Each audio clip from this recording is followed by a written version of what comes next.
নদী নে। নদী, এগুলো তোমরা কি করতেছো? রাস্তায় শেষ পর্যন্ত মাটি কাটতেছো? মা, তোমার কি মাথাটা তো সব ঠিক আছে নাকি নষ্ট হয়ে গেছে? তুমি এগুলো কি শুরু করছো?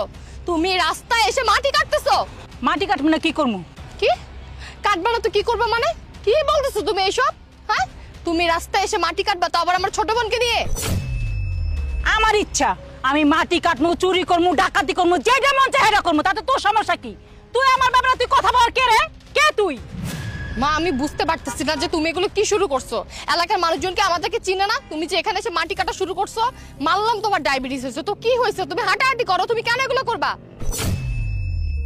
নদী, কি হয়েছে তুমি সত্যি করে বলো তো? মা আর তুমি এখানে মাটি কাটতেছো কেন? আসলে দুলা ভাই, কাম তো কামই, তাই না?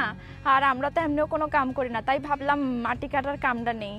বাবা ওইসে কি ডাক্তার দেখাইছিলাম বুঝছো, তো ডাক্তার দেখাইছি, ডাক্তারে কইলো যে আপনার ডায়াবেটিসের পরিমাণটা বাড়তি, আপনি 2-3 ঘন্টা ডেইলি হাঁটবেন।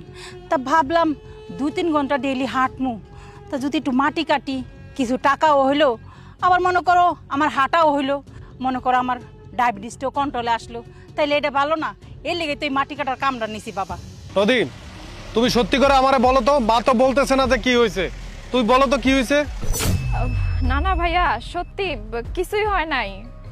আমরা তো এমনি মাটি কাটার কাজ নিয়েছিলাম। মার তো ডায়াবেটিস, তাই মা তো একা কাজ করবে এটা ভেবে আমিও মায়ের সাথে কাজ করতেছি। আপনি চিন্তা করবেন না, আপনারা বাসা যান, আমি সন্ধ্যায় গিয়ে আপনাদের সাথে দেখা করে আসবো। মা, আমি বুঝতে পারছি, আপনি আমাদের সাথে বাসায় চলেন। না মেঘ, আমি বলি কি, মাকে বরঞ্চ আমরা আমাদের মানে আমার মায়ের বাড়িতেই দিয়ে আসি। হ্যাঁ, আমাদের বাড়িতে এখন এই সময় যে কি করবে? মারে